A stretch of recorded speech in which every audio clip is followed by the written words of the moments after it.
Assalamualaikum warahmatullahi wabarakatuh. Bismillahirrahmanirrahim. Alhamdulillahirabbil alamin. Wassalatu wassalamu ala asyrafil anbiya'i wal mursalin sayyidina Muhammadin wa ala alihi wa sahbihi ajma'in. Rabbana zidna ilman warzuqna fahman birahmatika ya arhamar rahimin. Allahumma faqihna fid din wa 'allimna at-ta'wil waj'alna minal ulama'il 'amilin. Wa inna at-ta'alluma wa ta'lim wa tadhakkura wa tadhkir wa an-naf'a wal intifa'.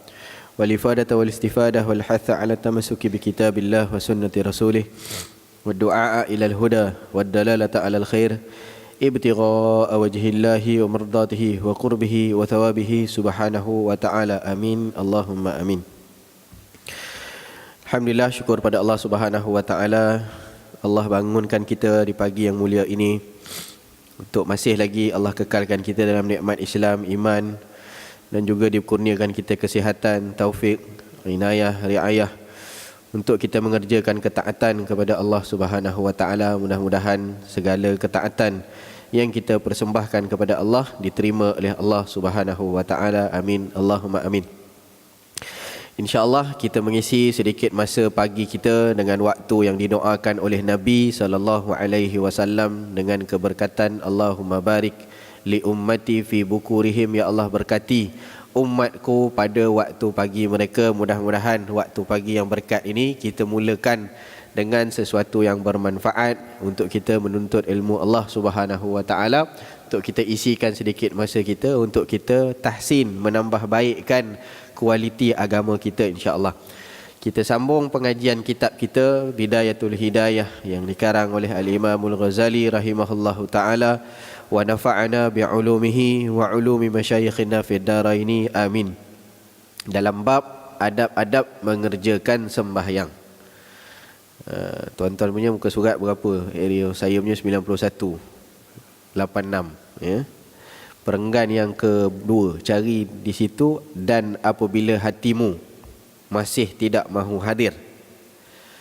Tuan-tuan dan puan-puan dirahmati Allah Subhanahu wa taala, Al-Imamul Ghazali rahimahullahu taala mengingatkan kita di awal-awal bab ini mengenai untuk kita bersuci daripada segala hadas, mempersiapkan diri untuk kita mengerjakan solat, dan juga menyahkan rasa was-was daripada syaitan, ya, kerana solat ini merupakan tempat di mana syaitan keluar masuk untuk bagi kita was-was. Banyak riwayat-riwayat hadis yang menyatakan bahawa syaitan mengganggu gugat manusia ketika mana mereka solat. Diperingatkan tentang itu dan ini, itu dan ini. Itu berlaku waktu kita solat supaya hilang satu rukun daripada rukun solat, iaitu rukun qalbi, rukun hati. Ya, rukun hati ini dia tak menentukan sah batalnya solat, tapi dia menentukan diterima ataupun tidaknya solat. Ya, rukun fi'li, rukun qauli ini untuk menentukan sah batalnya solat. Ya, kita tak baca Fatihah contohnya, itu batal lah solat kita. Tapi rukun qalbi, iaitu rukun hati, mesti khusyuk. Ya, khusyuk. Khusyuk ni bukan syarat sah tak sah. Kalau tak khusyuk sembahyang, sah kalau dijaga kepada hak rukun qauli dengan rukun fi'li. Tapi kalau tak ada khusyuk, takut-takut tidak diterima oleh Allah Subhanahu wa taala. Yang kita tahu amalan kalau tidak diterima oleh Allah itu adalah sia-sia. Wal-iazubillah. Kita tak nak yang itu. Jadi di sinilah adab-adab, perlunya adab-adab.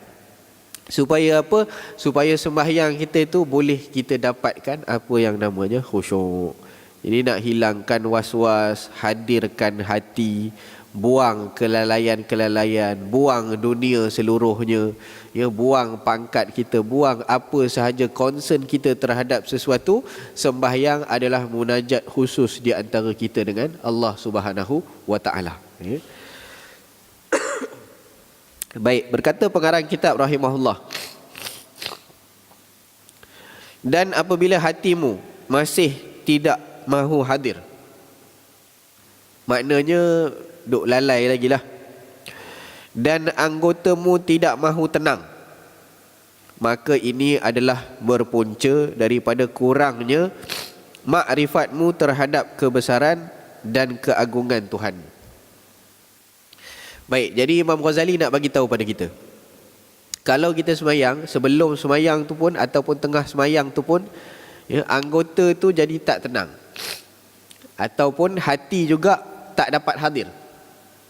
Maknanya punca utama dia adalah kurangnya mengenal kepada kebesaran Allah. Sebab ialah, walaupun kita angkat takbiratul ihram tu Allahu Akbar, ya, Allah Maha Besar, tapi dalam kepala kita masih lagi kita membesarkan perkara lain. Kita masih risau dengan kerja kita yang tertangguh. Kita masih risau dengan anak isteri kita. Kita masih risau dengan duit kita. Kita masih risau dengan harta kita. Kita masih risau dengan dunia yang ada di sekeliling kita. Jadi seolah-olahnya kalimah tu terpacul daripada mulut Allahu Akbar, tapi hati kita masih tak rasa yang Allah itu akbar. Jadi bila tak rasa yang Allah itu akbar, memang kita akan, itu yang mahal dipanggil tempat syaitan untuk menyucuk. Ya, dibagi kita risau, kita rasakan benda lain lebih besar lagi daripada keagungan Allah, yang akan mengakibatkan kita tersasar daripada hadir hati tadi. Ya. Dan itu juga kalau tak dijaga adab-adabnya, dia akan melibatkan dua perkara tadi, ya. Imam Ghazali sebut, yang satu hati tak hadir, yang kedua anggota tak tenang. Anggota tak tenang macam mana? Ya, dia solat, kita boleh bayang macam mana solat para sahabat. Ya, ada di kalangan para sahabat yang solat tak sanggup untuk putuskan bacaan suratul kahfi ketika mana solat, walaupun dah kena 3-4 panah, anak panah pada tubuh badan. Agak-agak logik, kalau fikir logik lah, ya, 3-4 anak panah dah kena badan, tak sanggup nak putuskan solat. Ya, itu bukan, dia telah mendapat kedua-dua perkara yang disebut oleh Al-Imamul Ghazali tadi. Anggota dia boleh jadi tenang, makna walaupun darah mengalir, walaupun sakit, tapi dia masih kekal dalam solatnya, sebab terlalu khusyuk tadi. Ya. Tapi kalau kita nyamuk sikit je, nyamuk je datang pun dah concern kita dah lari, fokus kita dah lari, dah menepuk-nepuk sana sini kan. Itu nyamuk aja.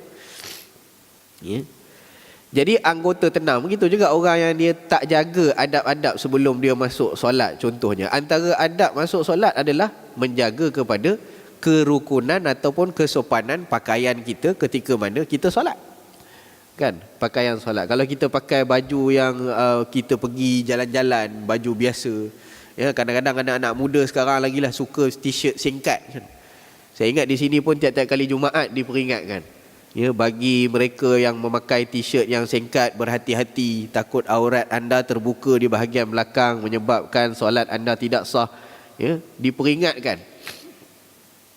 Sebab dia pun perasan bila dia pakai t-shirt singkat pergi sembahyang, bila sujud, ya, yang bahagian seluar dia jatuh ke bawah, yang bahagian baju dia terangkat ke atas.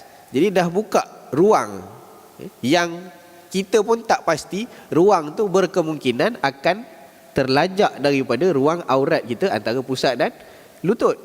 Dah terlajak. Kadang-kadang tu, minta maaf cakap, sampai nampak lurah.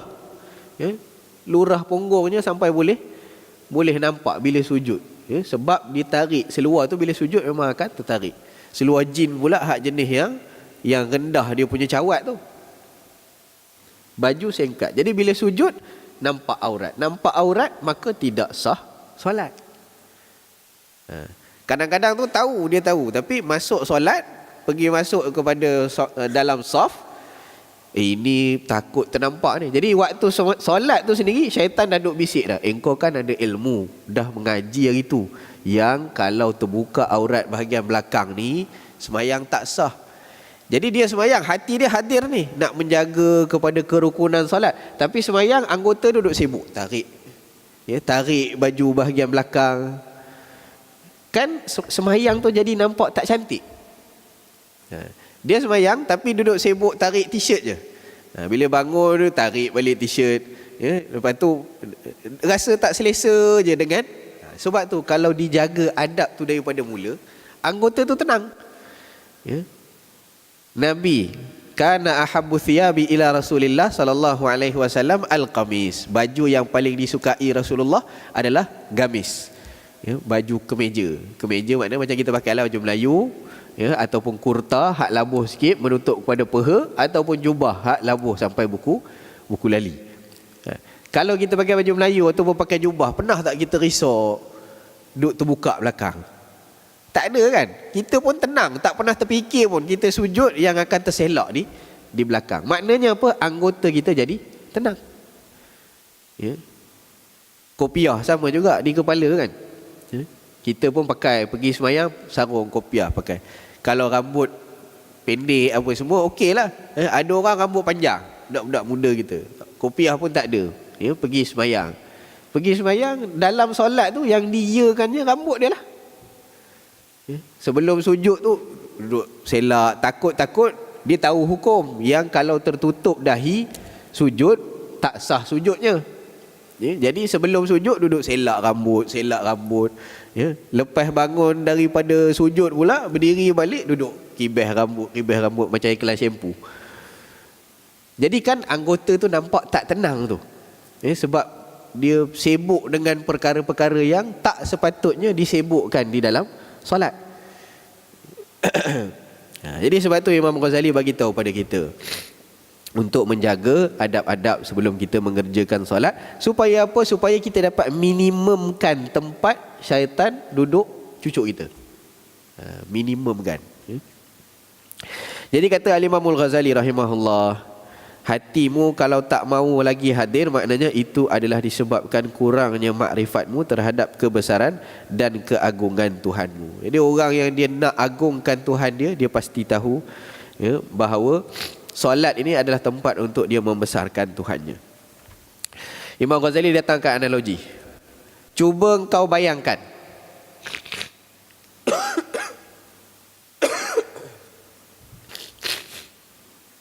jika ada orang yang soleh daripada keluargamu yang sedang memperhatikan dan meneliti sembahyangmu. Jadi Imam Ghazali kata macam inilah, nak bagi nampak macam mana yang dimaksudkan kurang makrifat pada kebesaran Tuhan, macam ni. Cuba bayangkan ahli keluarga kita ada seorang lah, kata ulama besar, ya, ataupun orang yang kita hormati lah, orang soleh lah, ya, sembahyangnya Masya Allah, yang datang ke rumah kita kemudian tengok kita solat. Pasti ketika itu engkau akan mendapati hatimu menjadi khusyuk kepadanya. Tiba-tiba semayang tu jadi elok je, ya? Semayang tu jadi elok. Hak biasanya kelang kabut macam tadi lah, ya?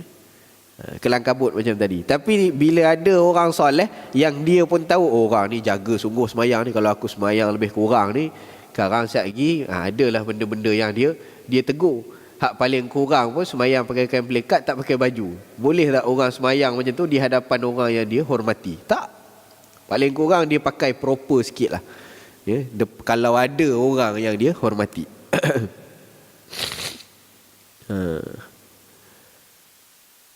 Pasti, ketika itu pasti kau akan mendapati hatimu menjadi khusyuk dan segala anggotamu menjadi tenang. Oh, semayangnya slow je, ya.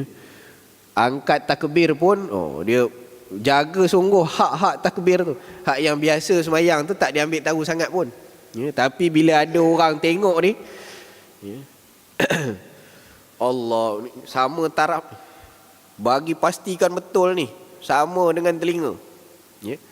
Yang kalau semayang biasa tu macam tu je kan, kadang-kadang angkat pun tidak takbirnya.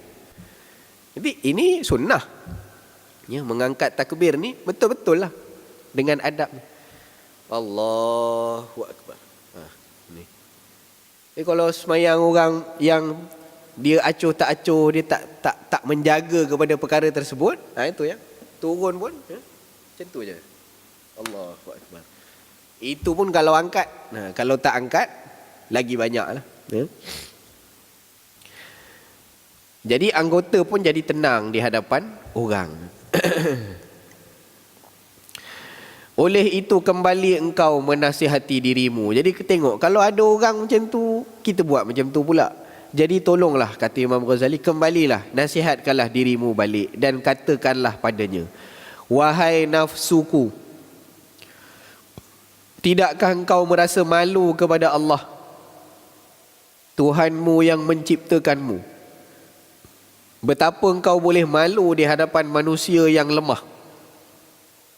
Dan ia adalah salah satu daripada hamba Tuhanmu. Apabila manusia itu meneliti sembahyangmu, kau boleh pula khusyuk. Anggotamu boleh pula jadi tenang. Sembahyangmu pula menjadi elok di hadapannya.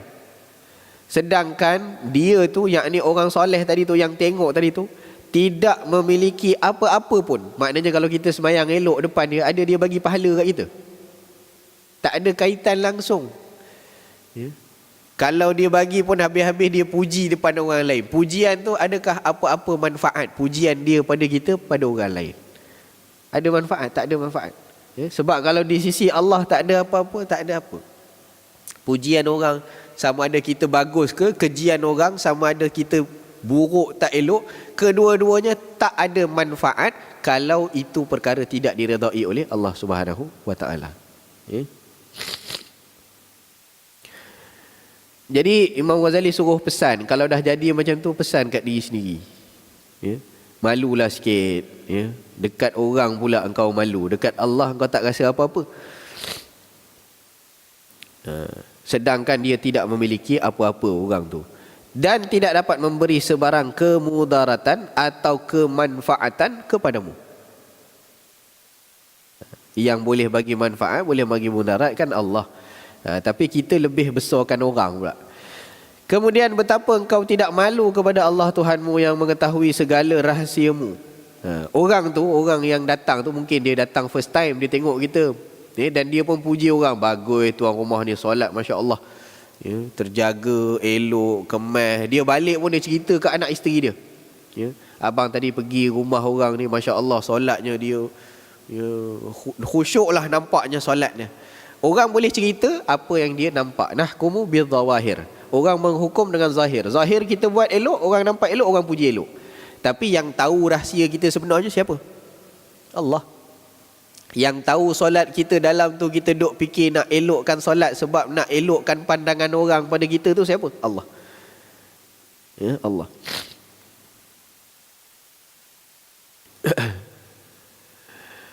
Dan betapa engkau tidak merasa takut kepada kebesarannya, kebesaran Allah. Apakah Allah Ta'ala itu lebih hina pada pandanganmu daripada salah seorang hamba-Nya tadi? Ini kita dapat Imam Ghazali tegur. Maka alangkah besarnya kezalimanmu. Maksud zalim adalah wad'u syai'i bi ghairi makanih, meletakkan sesuatu pada yang bukan tempatnya. Itu maksud zalim. Semayang kita tadilah patut kita malu tu pada Allah kan. Tapi kita dengan Allah tak malu, tapi dengan manusia malu. Zalim lah tu. Dia tak letakkan, dia letak manusia pada tempat yang tinggi, dia letak Allah pada tempat yang rendah. Maknanya zalim lah. Besarnya kezalimanmu dan alangkah bersangatannya jahilmu, dan alangkah besarnya permusuhanmu terhadap dirimu sendiri. Jadi Imam Ghazali kata cari pasal dengan diri sendiri. Ya, maksud apa cari pasal dengan diri sendiri? Maksudnya kita meletakkan diri kita di tempat yang berbahaya, iaitu di tempat murkanya Allah Subhanahu wa taala. Itu kena jaga-jaga. Jadi Imam Ghazali bagi panduan, rawatlah hati yang macam ni, dia ada masalah. Ya. Masuk solat tapi tak bertujuan untuk solat. Macam kita lah, kita bagi tahu kawan kita, kita call, nak jumpa sekejap Mat, mai datang. Ya. Kawan tu datang, dia datang kita tak layan dia. Tadi kita yang nak bercakap dengan dia, tapi bila dia datang kita sembang dengan orang lain. Macam itulah, seolah-olahnya kawan tu terpacak aja dekat situ. Tadi kan kau yang nak cakap dengan aku, kan kau perlukan aku. Kita perlukan Allah. Kita berhajat kepada Allah. Ada ke orang yang tak berhajat kepada Allah? Tak ada. Semua orang pasti berhajat kepada Allah. Ya, maka kenapa kita nak utamakan orang lain bila sampai masa kita bersolat? Dalam hadis Nabi SAW, Nabi sebut, para sahabat sebut, ya, Nabi kalau sampai time waktu solat, ka'annahu la ya'rifuna wa ka'annana la na'rifuhu. Seolah-olahnya baginda tak pernah mengenali kami dan kami tak pernah kenal Nabi. Maksudnya apa? Masuk waktu solat ni dah fokus dia nak membesarkan Allah Ta'ala. Hak kawan-kawan tak kira dah. Seolah-olahnya gambaran para sahabat, Nabi tak kenal kami, kami tak kenal Nabi. Masing-masing dengan munajat masing-masing, fokus dengan tetamu. Munajat nak jumpa Allah Ta'ala, sembang dengan Allah Ta'ala. Maka Imam Ghazali kata, rawatlah hatimu dengan cara yang seperti ini, barangkali pada suatu masa nanti ia akan khusyuk juga. Jadi ini tarbiyah, rawatan. Biasalah makan ubat, dia bukan sehari dua, dia tarbiyah, pendidikan. Jadi Imam Ghazali pun sebut jelas dengan ayatnya, barangkali suatu masa nanti akan khusyuk juga. Maksudnya apa? Jangan buat sekejap saja dan jangan putus asa. Macam kita berubat, guna cara ni berubat belum elok-elok, kita cari lagi ubat lain. Kan macam tu. Cuba ada orang baru makan 2 hari ubat, doktor kata makan. Berapa lama makan. Kita makan baru, doktor kata 3 kali sehari, kita baru makan sekali. Tak elok, tak sembuh pun. Mana ada orang macam tu. Orang pun faham ubat dia akan memakan masa. Jadi begitu juga dengan hati, nak rawati hati begitu. Bagaimana caranya? Dan sebenarnya engkau tidak akan memperolehi apa-apa dalam sembahyangmu kecuali sekadar mana yang engkau khusyuk padanya. Adapun sembahyang ni dia panggil kualiti lah, kualiti sembahyang. Kita pun dapat rasa kadang-kadang 5 minit kita solat, 2 rakaat subuh tadi, kadang-kadang kita rasa dekat Fatihah tadi aku duduk tadabbur makna dia, terasa khusyuk dia. Hubungan kita dengan Allah tu rasa dekat, rasa rapat waktu tu. Tiba-tiba syaitan masuk bisik bukan-bukan. Waktu rukuk tu kita ingat bukan-bukan. Waktu rukuk duk ternampak kain pelekat kawan kat depan tu. Ayam serama je namanya. Duk tengok kain pelekat kan. Lepas tu terpandang orang sebelah dia pula. Kawan sebelah ni gajah duduk. Ini kangaroo terbang. Jadi astagfirullah, aku tengah semayang ni, hak duk tengok kain pelekat orang. Kan macam tu kadang-kadang. Itu kerja syaitan lah tu, tempat dia lah. Jadi hak waktu kita khusyuk tadi, waktu Fatihah tadi, kita terasa hubungan kita dekat betul dengan Allah. Waktu yang ini kita dilalaikan, dia bisik, ingat lain lah, jangan ingat Allah lah. Ingat Allah kenapa? Itu kerja syaitan. Tak pernah dia putus asa. Dia lari sekejap waktu azan dia. Dalam riwayat hadis sebut, waktu azan sejauh suara muazzin kedengaran, syaitan akan lari. Dalam sebahagian riwayat sebut sampai terkentut-kentut, dia tak boleh dengar azan, dia lari. Tapi lepas habis azan datang balik dia. Iqamat dia lari kejap, tapi tak sejauh tu lah, tak sejauh azan lah. Dia lari kejap. Lepas habis iqamat dia datang balik, dan waktu solat dia dah masuk. Waktu kita buat soft tu dia dah masuk dah. Orang yang tak rapat bahunya, Nabi sebut dalam hadis, masuk syaitan mengganggu di tengah-tengah saf umpama kambing-kambing hitam. Waktu saf dia dah kacau dah. Menjelit, tengok orang ni tak nak rapat ni, silaturahim dia ni macam mana ni, kacau ni. Jadi dia masuk dah tengah-tengah tu, dah ready. Maknanya sebelum kita semayang lagi dia dah duduk sebelah kita. Bayang macam mana nak khusyuk semayang? Macam mana nak khusyuk? Kita dah bagi dia dah awal-awal duduk sebelah kita time semayang. Belum semayang dah bagi can pada dia kan. Sebab tu rapatkan, rapatkan bahu, jangan segan-segan. Kadang-kadang masalah juga orang segan. Tambah lagi tengok pula berdiri sebelah Ustaz Fahmi pula ni. Ustaz tak boleh lah, tak boleh rapat dengan dia. Tak kira siapa tuan-tuan, tak kira siapa, rapatkan bahu kita. Waktu saf, rapatkan bahu. Kalau tidak, disebut dalam hadis apa? Kalau kalian tidak merapatkan saf-saf kalian, fatakhtalifu qulubuhum, akan Allah berkecamukkan hati-hati kalian. Maknanya tak boleh nak bersatu. Saf pun dia tak boleh nak rapatkan, maka Allah, selagi itu Allah takkan rapatkan hati-hati kita. Jadi itu yang bergaduh sana sini pun bergaduh. Dekat saf kita pun dah problem, maka di luar pun dia akan bawa keluar. Itu kita nak tahu adab-adab sebelum daripada solat. Jangan malulah untuk rapatkan saf. Rapat bukan makna kita zalim kawan sebelah. Bukanlah kita bagi Sempit tak rapat ni, bagi sentuh bahu tu dah kira okey dah. Ya.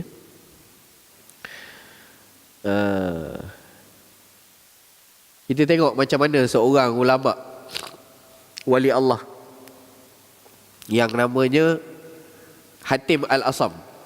Saya tak ingat saya dah cerita di sini belum. Hatim Al-Asam. Asam ni maksudnya pekak.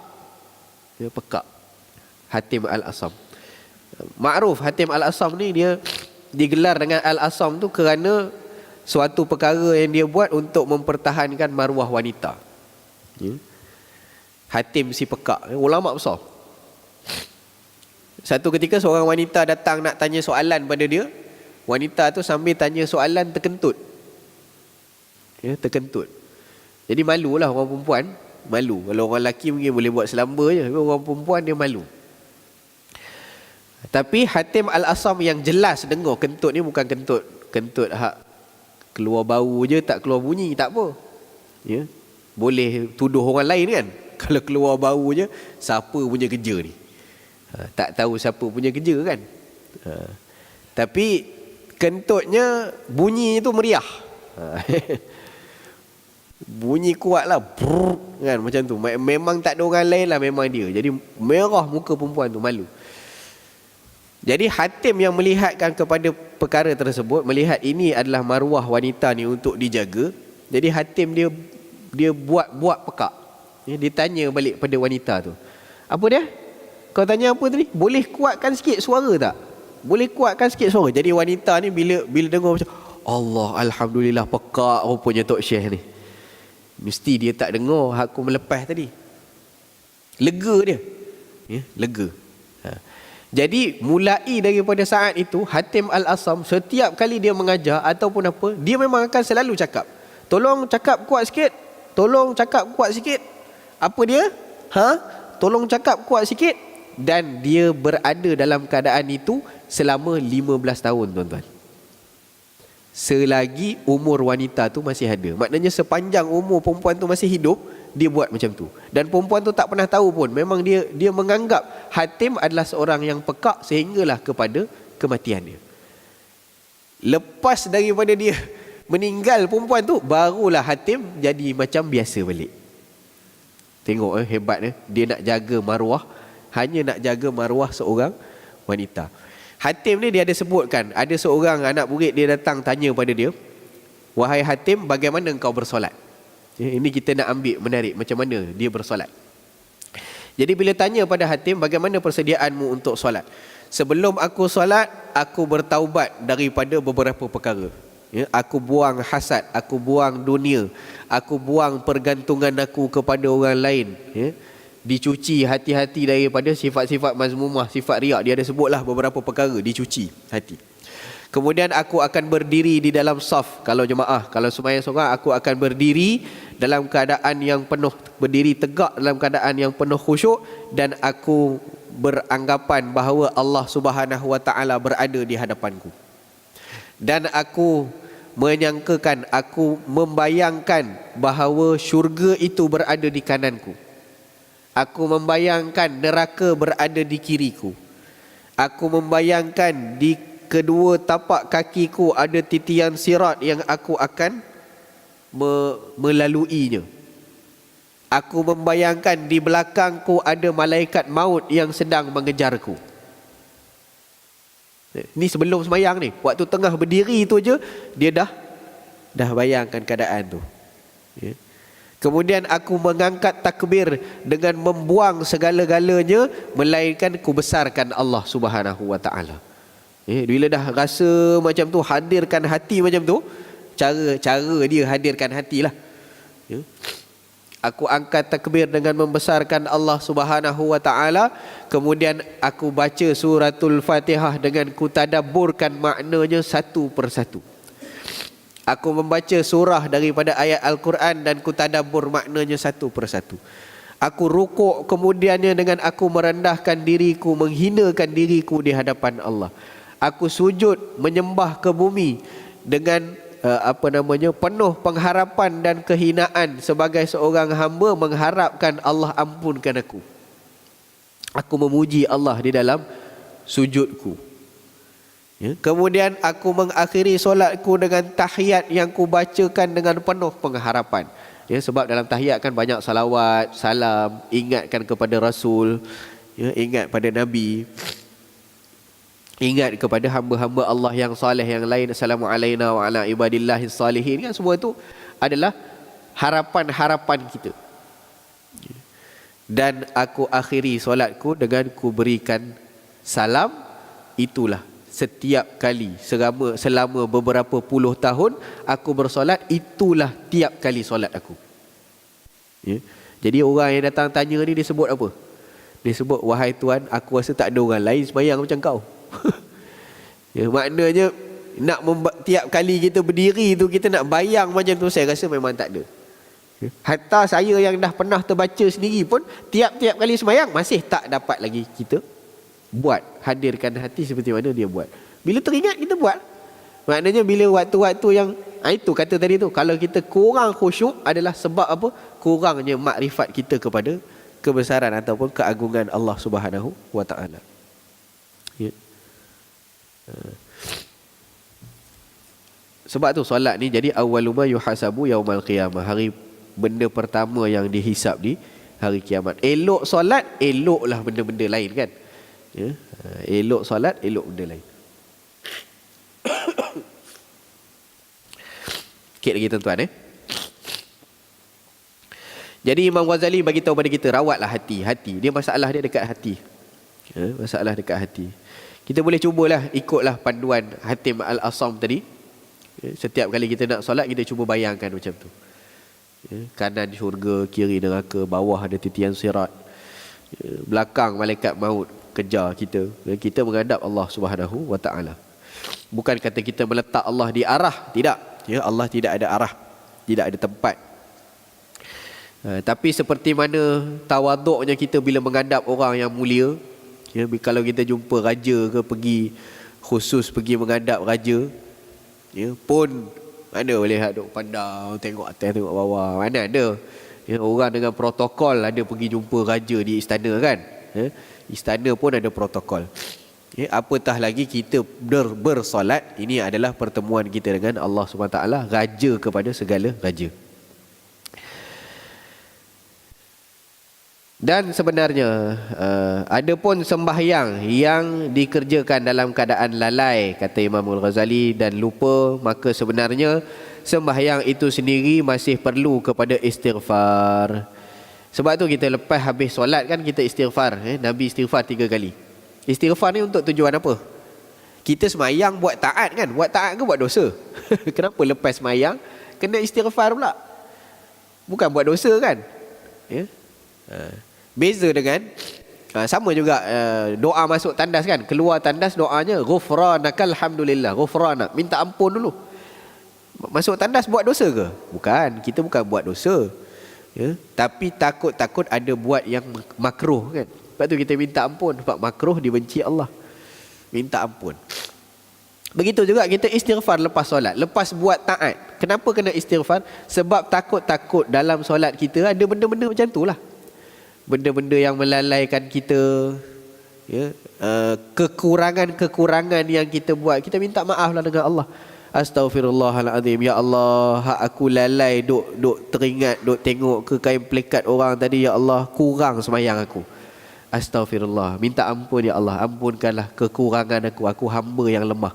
Hak tadi aku sembahyang tu, itulah yang terbaik yang aku boleh berikan kepada engkau.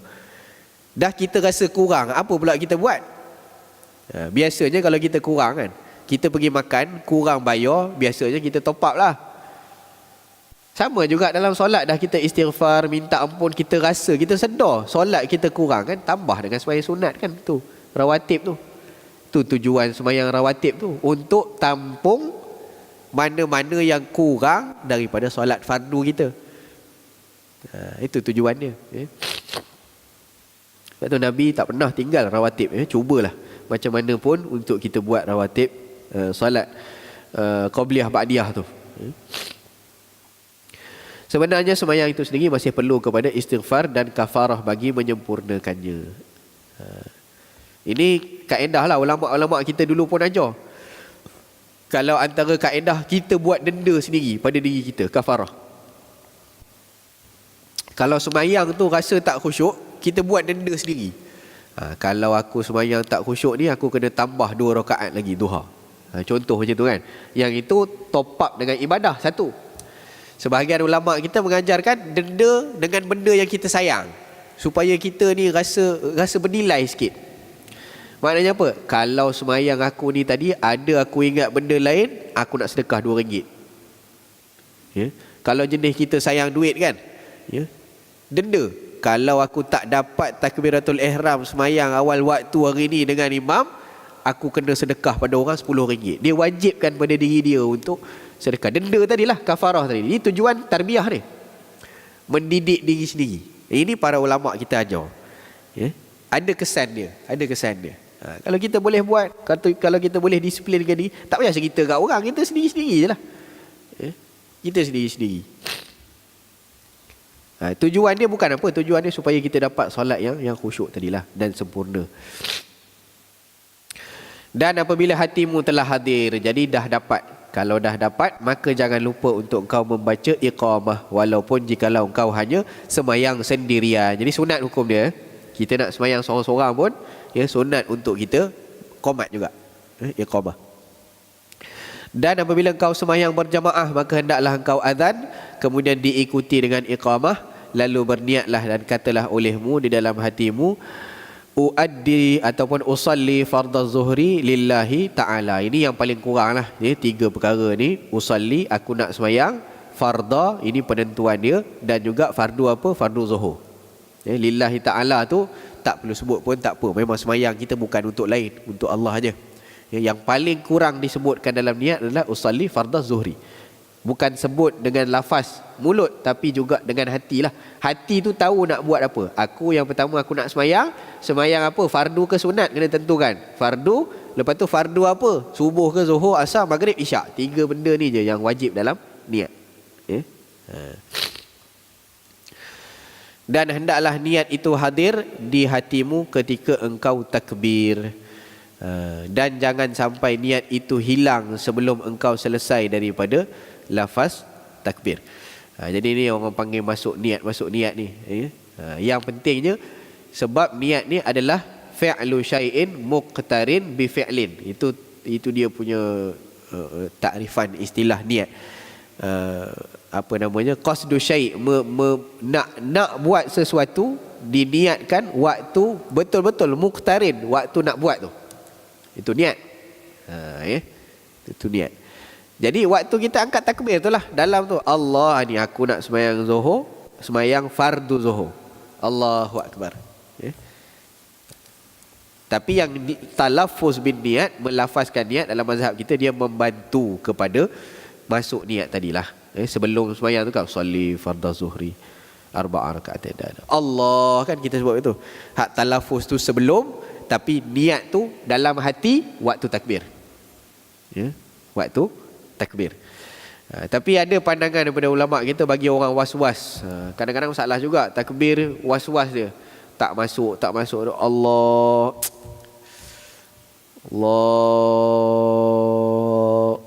Tak masuk. Allah.